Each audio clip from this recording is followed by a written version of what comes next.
Dean Mercer pulled the 1986 Chevy Silverado into the guest parking space in front of the Vaughn Development Group tower at 8:47 in the morning, exactly where the confirmation email had told him to park. The old truck gave a low metallic exhale when he cut the engine, the sound a machine makes after 38 years of honest work, when the pistons finally stop moving and the whole frame settles into its own weight. The paint along the hood had faded from the original factory blue into something closer to the color of worn denim, and the bed held a steel toolbox, a rubber-banded stack of documents, and a folded tarp he kept for rain. Claire Vaughn stepped out of a black Escalade at the curb and looked at the Silverado. Her eyes went cold. She turned to Tyler Knox, who was standing 2 steps behind her, and said, loudly, with no particular effort to lower her voice, "Who had let that thing park in front of her building?" Dean stepped out of the cab, raised one hand, and opened his mouth to explain. Claire had already turned to her assistant. "Tow it," she said, "before the investors arrive." 30 minutes later, she was standing in a Chevrolet showroom, signing a purchase order for a new truck with her personal card. The story of what happened in those 30 minutes begins a long time before Dean Mercer drove down Peachtree Street that morning. It begins, in the way these things usually do, with a decision made in a hurry by someone who had stopped looking carefully. The Vaughn Development Group occupied floors 9 through 22 of a glass and steel tower in Midtown Atlanta, and on that particular Thursday morning the building was operating at the particular pitch of controlled urgency that precedes a major investor meeting. 3 principals from Holloway Capital, the private equity group that had committed $14 million to the Hale Street corridor redevelopment, were due at 9:15. Tyler Knox had spent the better part of the previous week preparing his presentation, a 40-slide walkthrough of the acquisition map, demolition schedule, and projected return model for what was, on paper, one of the cleanest deals Vaughn Development had closed in 3 years. Brooke Haynes had ordered extra pastries for the conference room, confirmed the AV setup twice, and printed color copies of the executive summary on the heavy cardstock that Claire reserved for significant meetings. Everything was in order. That was the agreed-upon story, at least for the next 60 minutes. Dean Mercer was a mechanic. He ran Mercer Auto and Repair off a stretch of Memorial Drive, in Decatur, a two-bay shop that he had opened 7 years ago with a small business loan and a second-hand lift that he had personally rebuilt before ever running a car over it. He employed 2 people full-time and 1 part-time, drove a truck older than most of his customers' marriages, and had a son named Nolan who was 10 years old and had recently become interested in how carburetors worked. He was not, by any measure that Tyler Knox would have recognized as relevant, someone you expected to find in the guest lot of a 40-story development company at 8:47 on a Thursday morning. But he was there, and he was there correctly, with a confirmed appointment logged in the legal department's calendar and a folder full of documents that, had anyone bothered to look at them earlier, would have saved a considerable number of people a considerable amount of trouble. The appointment had been arranged 6 days prior, after Dean received a call from Warren Hale, an 81-year-old retired school principal, whose grandfather had built the Anchor Building on the block that Vaughn Development now intended to demolish as part of Phase 2 of its Hale Street acquisition. Warren had found papers while clearing out his late mother's house. The original deed of record for a stretch of community housing on that block, filed in 1961, and a city conservation notice from 4 years ago that had never been rescinded. He had noticed, from a flyer posted in the neighborhood, that the development footprint on Vaughn's map included structures that did not, by any legal standard he could read, belong to the company. Warren did not know anyone at Vaughn Development. He knew Dean. Dean had spent the better part of 2 winters doing free repair work for half a dozen families in the Hale Street neighborhood, and Warren trusted him in the specific, unqualified way that people trust someone they've watched do the right thing without being asked. Dean had called the legal department himself. He had explained, as clearly as a man who knew nothing about property law could, that he had documents that might affect a current project.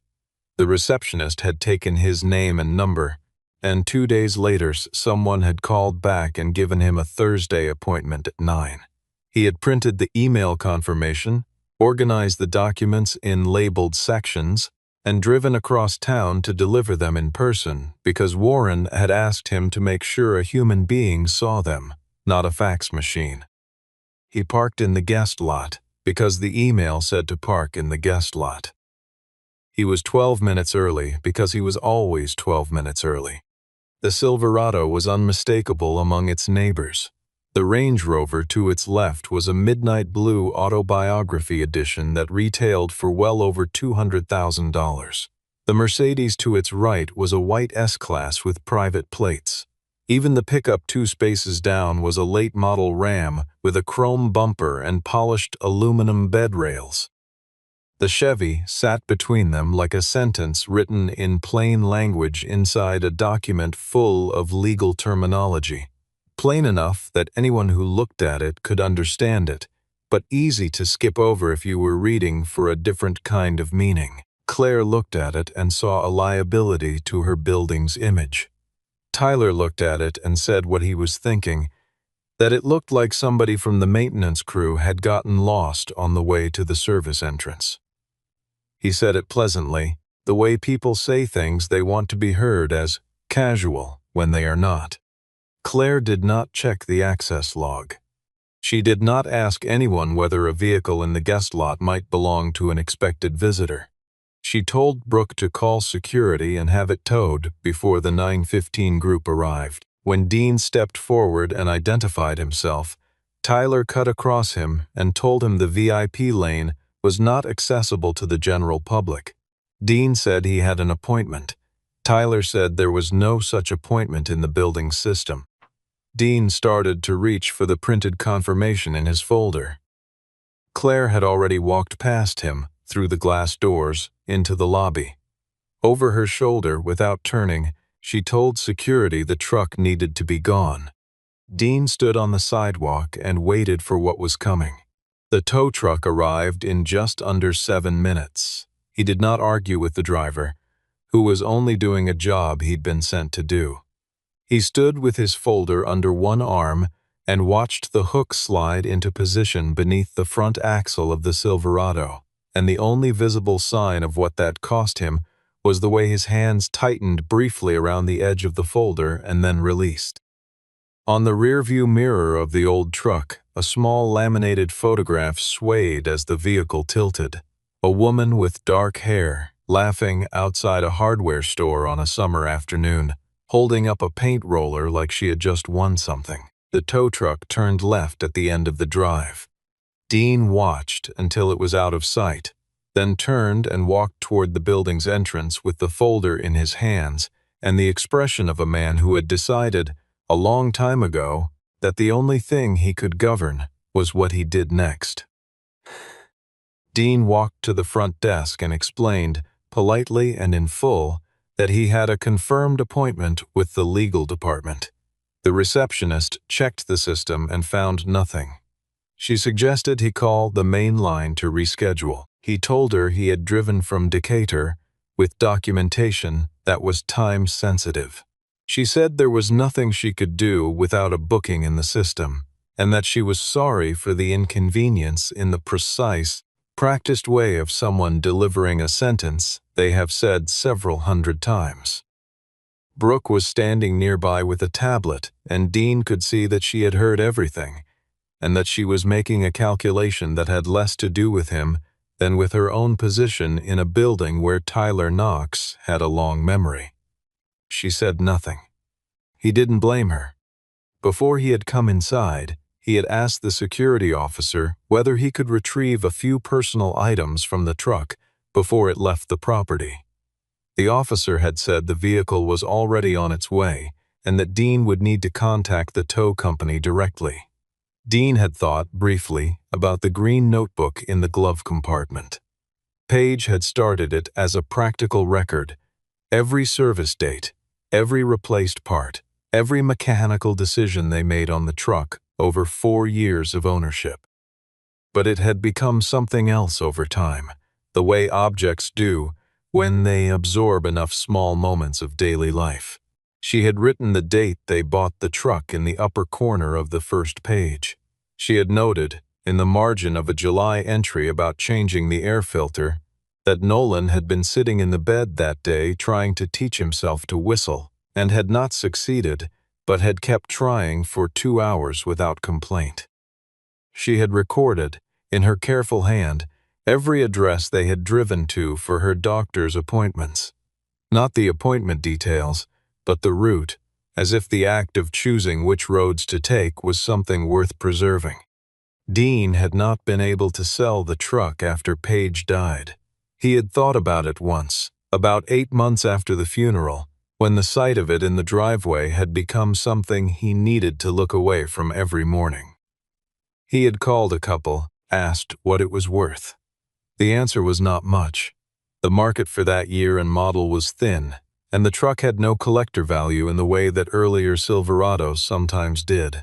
He had hung up and gone back inside, and never called again. The truck wasn't worth much to the market. It was worth everything to the life he had actually lived, and those two things had nothing to do with each other. Tyler had said it from the mezzanine, casually and loudly, while talking to someone Dean couldn't see. If there had been anything valuable in that truck, it probably wouldn't have been in a truck like that. Dean heard it. He picked up his folder from the counter, squared it in his hands, and walked toward the elevator bank because he had a job to finish, and because the only effective response to that kind of statement was to be correct about the thing that mattered. He was almost to the elevator when a woman stepped out of the stairwell door with a phone in one hand and a stack of files under the other arm, and she slowed when she passed him, because she had just come through the lobby in time to catch the last few words he had spoken to the receptionist. Something about a mistake that had started before anyone had gone upstairs. She stopped, turned, and asked him who he was.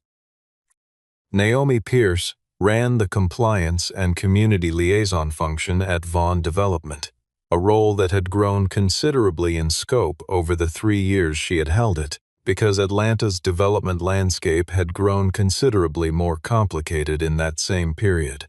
She was methodical, fair, and constitutionally incapable of letting an irregular detail pass without following it to its source. She asked Dean who he was there to see. He showed her the email, a confirmed meeting with the legal team, 9 o'clock, regarding the Hale Street project.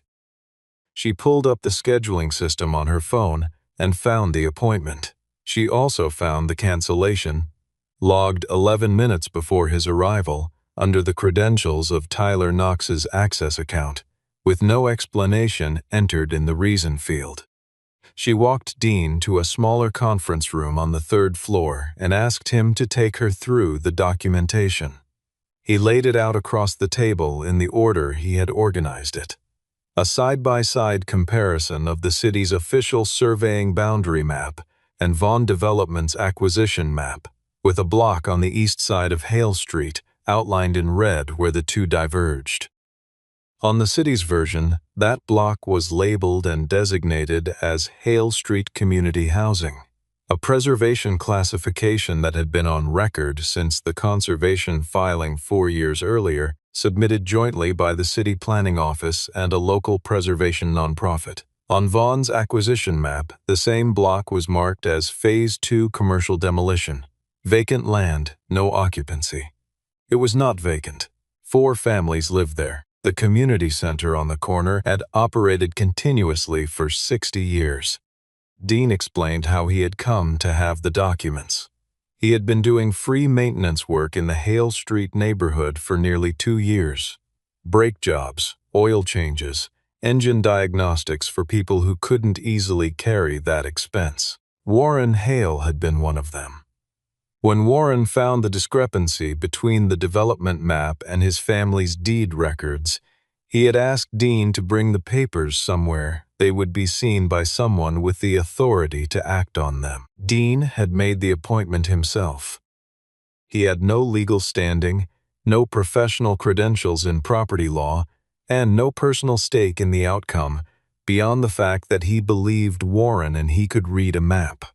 He had driven across town to make sure a human being looked at the documents before the company poured concrete on someone's front steps. Naomi listened to all of it without interrupting. She looked at the surveying overlay for a long time. She looked at the conservation filing, which had a city reference number that could be verified in under 4 minutes on any public records portal. She looked at the printout of Dean's appointment and the printout of its cancellation and did not say what she was thinking, because what she was thinking was something she needed to confirm before she put it into words. She told Dean to stay in the room, that she would be back. She picked up the folder and walked to the elevator. In the conference room, she checked the public records portal on her tablet. The conservation designation was current and active. The deed of record was filed and uncontested. The community housing classification had never been modified or rescinded. None of this information appeared anywhere in the project file she pulled from the shared drive. There was, however, an email thread, flagged internal, visible to her compliance access level, in which a junior analyst had raised a boundary concern 8 weeks earlier and been told, by Tyler, to hold the question until after the investor presentation closed. Then her phone rang. It was the tow company.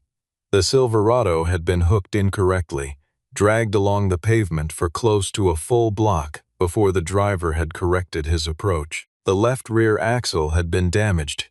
The bed frame had sustained new stress along an existing weld line. The truck was technically mobile, but structurally compromised for load-bearing work.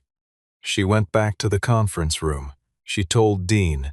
He was quiet for a long moment. He said he could fix metal.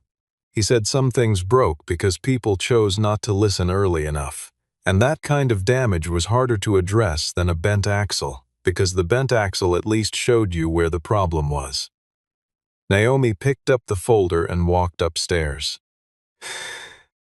Tyler had just said the phrase "clean title." No outstanding claims when Naomi opened the conference room door on the 22nd floor and asked the room to pause. There were 11 people at that table, Claire at the head, Tyler at the presentation screen, 3 principals from Holloway Capital, 2 lead attorneys from Vaughn Development's legal team, the project engineering director, 2 development analysts, and Brooke at the side table with her laptop. The investors were courteous and attentive, and had calendars that did not accommodate delays, and the interruption landed in the room the way unexpected things land in carefully managed environments, with a specific, uncomfortable silence. Claire said, with measured patience, that now was not the time. Naomi said, without apology, that it was exactly the time and set the folder on the table in front of Claire. The room held its breath. Claire opened it. The first document was the surveying overlay. 2 maps, side by side, the discrepancy outlined in red on the city version and absent entirely from Vaughn's. The second was the conservation filing with the city reference number. The third was Warren Hale's deed of record. The fourth was Dean's appointment confirmation and the time-stamped cancellation logged under Tyler's account. Claire went through them in order, one by one, without speaking. Her expression did not change, but the quality of her silence changed. It became the silence of someone whose understanding of the past several hours was reorganizing itself around a new set of facts. Tyler said the documents were from an unverified outside source, that the surveying comparison was based on outdated city records, and that the conservation filing had never been formally incorporated into the development review process. He said this smoothly and quickly, the way a person says things they have rehearsed at least partly for this contingency. Claire looked at him. She looked at him for long enough that he stopped talking. Then she asked Naomi to bring Dean up. Tyler said, with an edge that had not been there before, that bringing a mechanic into an investor meeting was not the company's standard for due diligence review. Nobody responded to that. Dean came in 60 seconds later. He sat down at the table without being told where, opened nothing, said nothing until he was asked, and then answered the lead attorney's first two questions in plain, factual language that referenced specific documents on the table in front of them.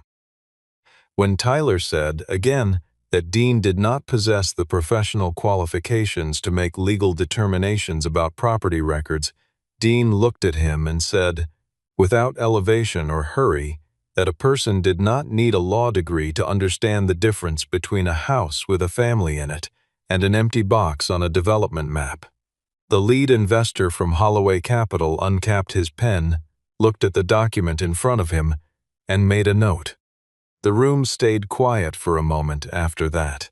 Claire sat with the folder open and the surveying overlay in front of her, and she did the accounting that every honest person in a leadership position eventually has to do. Not the financial accounting, which the attorneys would handle, but the human one.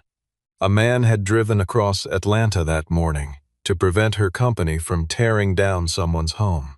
He had done it correctly, through the proper channels, with a confirmed appointment and documented evidence. He had been turned away from the guest lot, had his vehicle towed from a space where he had every right to park it, had been dismissed by her head of development in front of security and junior staff, and had still managed to get the documents upstairs through the only avenue still available to him. And she had not looked at him once with anything other than the assumption that he did not belong. Brooke's phone lit up silently on the side table. She looked at it, looked at Claire, and said quietly that it was the tow company calling back about the vehicle. The damage estimate was complete. The cost to restore the axle and frame was significant. Claire stood, told the room the project was paused pending a full title review, and asked Dean to come with her.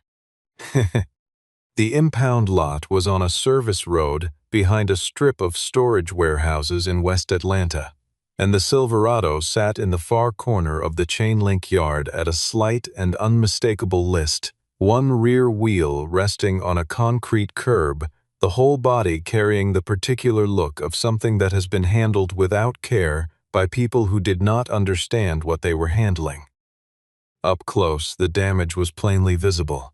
The left rear axle drawn out of true, the bumper torqued inward along the right side, the steel toolbox knocked open in the bed, wrenches and sockets, and a blue-handled socket driver scattered across the floor of the bed in a way that suggested a sudden jolt. The door on the passenger side opened with the familiar sound Dean had heard 10,000 times. A specific metal resistance that he had adjusted twice, once in the spring 3 years ago, and once last winter when the weather stripped the grease from the hinges. He reached in and took 3 things: the laminated photograph from the mirror, the green notebook from the glove compartment, and a socket wrench from under the passenger seat that his father had handed to him on the day he signed the lease for the shop, without ceremony, just pressing it into his hands and saying, "Every job is the same job, you just need the right tools." Claire stood a few feet back and said nothing. She watched the way Dean handled each object. Not reverently, not with drama, but with the simple, habitual care of someone returning something to its correct place. She stepped forward when he set the notebook on the tailgate.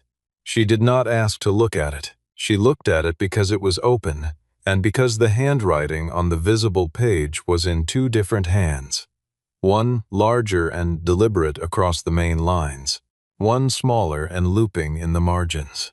The smaller hand had written, on the margin of a page that appeared to document a brake line replacement, that Nolan had been 4 years old, and had carried one of the brake line sections from the garage to the driveway, holding it above his head like a trophy, convinced he had done something important. It was a 3-line margin note. Claire read it twice. She put the notebook down and did not say anything, because there is a moment in the presence of grief when additional words are not an addition. She asked Brooke, who had driven separately, to find the nearest Chevrolet dealership. 31 minutes later, they were at a dealership on Marietta Boulevard, and Claire walked to a 2024 Silverado 2500 HD in deep navy without consulting a salesperson. She asked the fleet manager 2 questions, payload capacity and towing rating, and then said she would take it. The truck was built for exactly the kind of daily commercial work Dean's shop required. Heavy equipment hauling, tool transport, consistent towing without the wear that lighter half-ton trucks accumulated over a hard-working season. The fleet manager brought the purchase paperwork. Claire signed it with her personal card, not the company account. The distinction mattered to her, and she made sure it was noted. When the key was in her hand, she turned to Dean and held it out. She said she didn't believe the new truck replaced what had been towed away. She said she understood, or was beginning to understand, that those were not the same thing. She said she wanted to start by taking responsibility in the most concrete way available to her in that moment. Dean looked at the key for a while without taking it.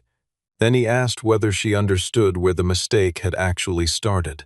Not the tow order, not the moment the hook went under the axle. He asked her to go back further. She was quiet. The showroom was quiet around them. A salesperson at a distant desk pretending to read something, the fluorescent lights running their steady hum, and the particular silence of a space where people come to make decisions. Claire looked at the key in her outstretched hand, and then she said it. She had seen a worn-out truck, and she had made a judgment, and she had never looked past the truck to the person standing beside it. Dean took the key. He held it for a moment, then said the old Chevy still needed to be restored, not replaced, restored, that she owed it that for a different reason than the new one. She said she agreed. She said she would cover every cost of the restoration, not to cancel out the mistake, but because the notebook she had seen deserved a running vehicle around it for as long as it could be kept running. Claire returned to the building that afternoon, with a clarity she had not carried going out. The investor meeting was still technically in session. The Holloway principals had agreed to wait because a deal under legal review was not a dead deal, and because one of them, the eldest of the 3, had been in enough rooms over 40 years to recognize the difference between a company that managed its mistakes and one that buried them. Dean came with her. Warren Hale was already in the lobby when they arrived, seated in one of the low, modern chairs near the entrance, his hat in his lap, his patience the patience of a man who had been waiting for the right outcome for far longer than one afternoon. Naomi had organized the evidence into a clear sequence. She presented it in the main conference room on the 15th floor, with the full project team present alongside the investment principals, Warren and a representative from the Hale Street Neighborhood Association, and the company's 2 lead attorneys. She walked through it in chronological order.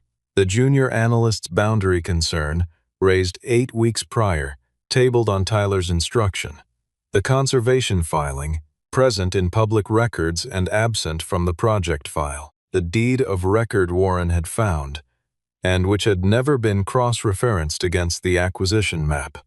The scheduling entry for Dean's appointment and the time-stamped cancellation logged under Tyler's access account, 11 minutes before Dean had arrived in the parking lot. She set printed copies of the relevant emails in front of the lead investor. She said nothing editorially about what the emails demonstrated. She didn't need to. Tyler made 2 attempts to reshape the presentation. He said the conservancy filing had not been formally incorporated into the development intake review, which was technically true and entirely beside the point. He said Dean had no standing to speak authoritatively on property records, and when the room did not respond to that, he said that the company's standard review process had not been designed to accommodate walk-in documentation from uninvited contractors. Dean waited for the room to settle before he responded. He said that if a company only opened its doors to the information delivered by people wearing the right clothes and holding the right credentials, it would spend a long time missing the people who showed up carrying the truth in a toolbox. The room stayed quiet after that. One of the Holloway principals looked at Tyler for a long moment and then at Claire, and the look communicated something that did not require elaboration. Claire did not deflect. She told the room, the investors, the legal team, her own staff, Warren Hale, and the neighborhood association representative, that the order to tow the vehicle had been hers, made without checking the visitor log, based on an assumption she had not examined. She said the environment in which a junior analyst documented concern could be set aside for 8 weeks without escalation was a management failure, and that it had occurred during her tenure and on her watch. She said both things plainly, without the softening language that made accountability easier to deliver and less meaningful to receive. Tyler began to respond. She asked him to stop, and when he did not stop immediately, she said his name once, quietly, and he stopped. She told him he was suspended, effective immediately, and that his building access would be deactivated by the end of business. A full audit of the Hale Street acquisition file and of the 2 prior projects in which he had served as lead development officer would begin the following morning. The project was restructured in the 90 minutes that followed. The community housing block would be preserved. The development footprint would be redrawn. The community center building, Warren's grandfather's building, in continuous operation since 1952, would not be touched. A remediation fund, jointly capitalized by Vaughn Development and a city preservation grant Naomi had identified that afternoon, would finance structural repairs and modernization of the housing units that had been classified for demolition. The Holloway principals signed the revised term sheet before they left the building. As they were going, the eldest of the 3 paused at the conference room door and told Claire, without sentiment, that he had seen more deals collapse under the weight of uncorrected errors than under the weight of corrected ones, and that he appreciated the distinction. After the investors had gone, Claire stood at the front of the conference room with the remaining staff and said what she needed to say in full. She said she had bought a new truck that morning. She let that statement sit in the room for a moment before she continued. She said that the new truck was the easiest part of what she owed, that the thing she had actually incurred that day was a debt that no purchase order could settle, the price of an arrogance that had gone so long without examination that she had stopped knowing it was there. She said she intended to pay that debt in the only currency it could actually be paid in, which was changed behavior over time in situations she had not yet encountered. The room was quiet when she finished. Not the managed quiet of people waiting for permission to respond, but the genuine quiet of people absorbing something that had no obvious follow-up. Several weeks passed. The new Silverado became part of the daily rhythm of Mercer Auto and Repair. Parked against the chain-link fence in the mornings before the shop opened, backed up to job sites in the evenings, sitting in the lot of the lumber yard on Saturdays when Dean sourced materials for the Hale Street remediation work that Warren had asked him to help oversee. His 2 full-time employees noticed the truck immediately. It could carry the full weight of a rebuilt engine block without protest, held the highway at speed without wind noise from a weather stripping gap, and had a backup camera that one of them, Marcus, said felt like cheating after 20 years of turning around to look. The truck did what a good tool does. It made the work cleaner and quieter, and did not draw attention to itself. The 1986 sat inside the bay on the lift, patiently disassembled. Dean had taken it apart in the careful, systematic way that he approached every restoration, not stripping it down all at once, but working section by section, cataloging what could be saved and what needed replacement, keeping the components organized on rolling carts in the order in which they would eventually go back together. A restoration specialist he knew from a shop in Decatur came by twice a week to consult on the bodywork, and they had sourced a matched original spec axle assembly from a salvage yard in Murfreesboro, Tennessee. The frame weld had been reinforced by a metalwork shop in East Atlanta that specialized in vintage truck restoration. The interior had been stripped to the firewall, and the factory bench seat was at an upholstery shop being redone in the original vinyl pattern, dark gray with a thin white welt seam, the same pattern that had been in the truck when Dean and Paige had driven it off the estate sale lot in Decatur on a Saturday morning in October 8 years ago, with Nolan asleep in the back seat and a hardware store brochure marked up in Paige's handwriting on the dashboard. The audit of Tyler's project files turned up a broader pattern than the Hale Street boundary issue alone. 2 prior projects contained documentation gaps consistent with selective management of unfavorable information.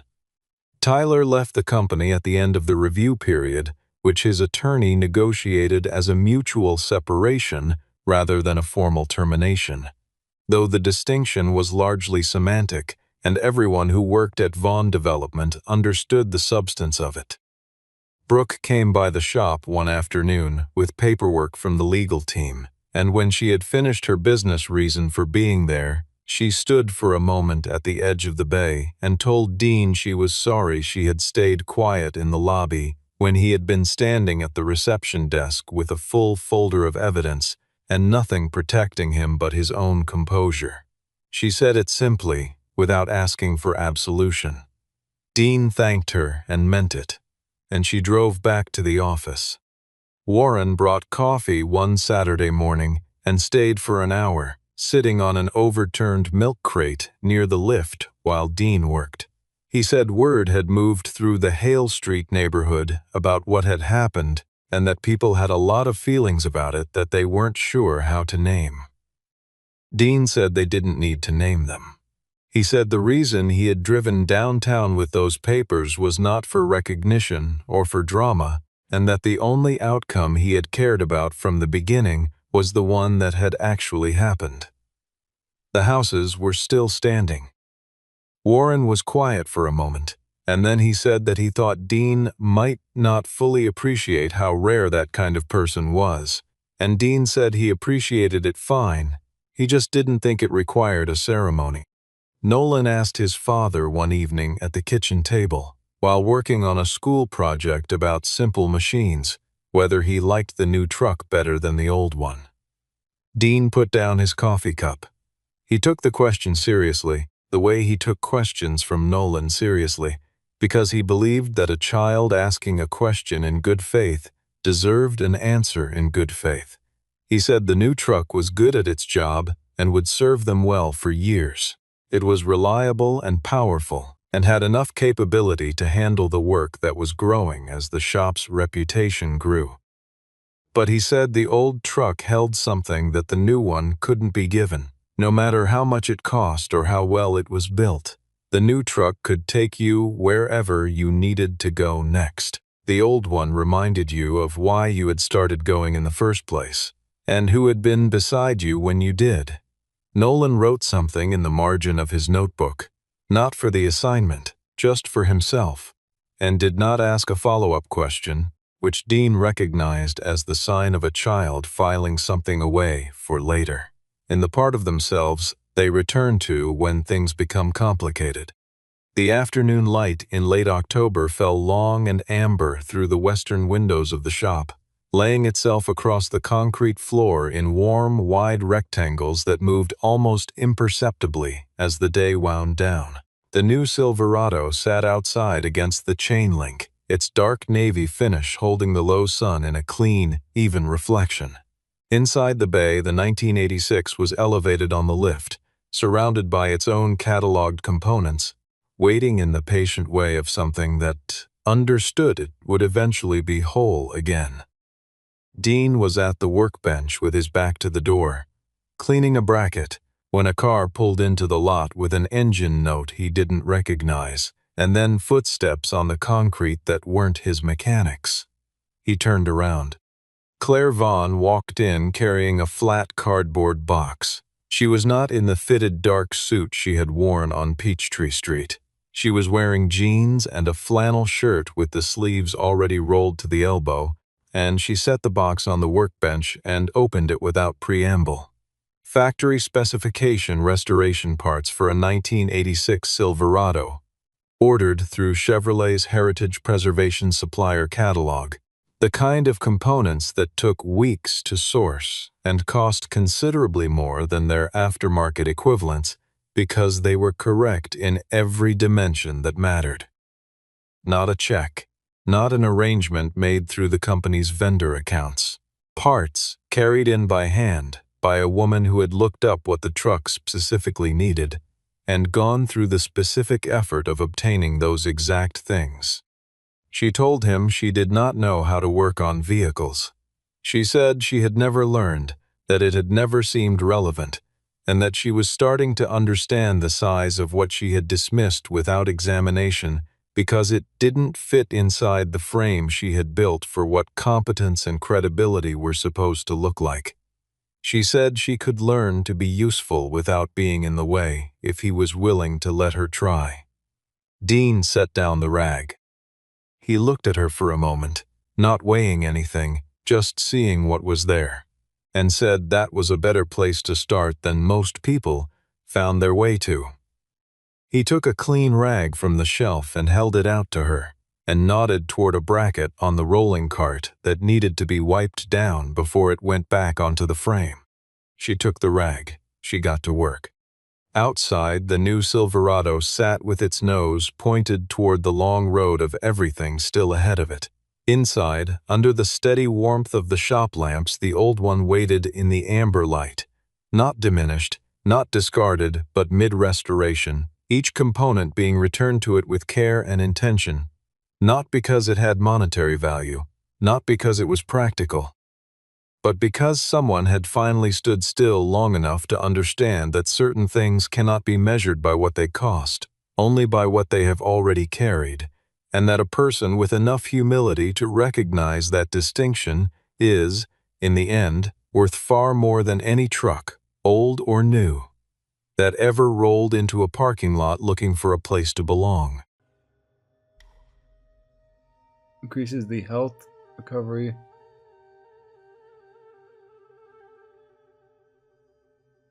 I'm pretty sure I want that. Alright guys, let's try. Hi Marianne. Welcome in. How are you doing today? How's your day going?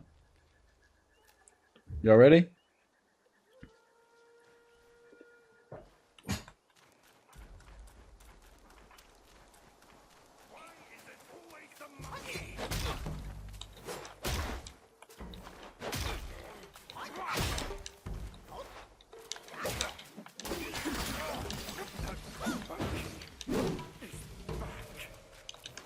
Let's do it.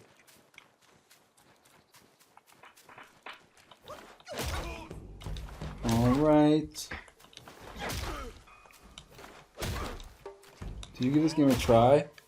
I did. I never beat it, MJ. But what's up, MJ? How you doing? But I gave it a good shot. I made it to the last boss, bro. I got real close. I'm ready. Let's beat this guy.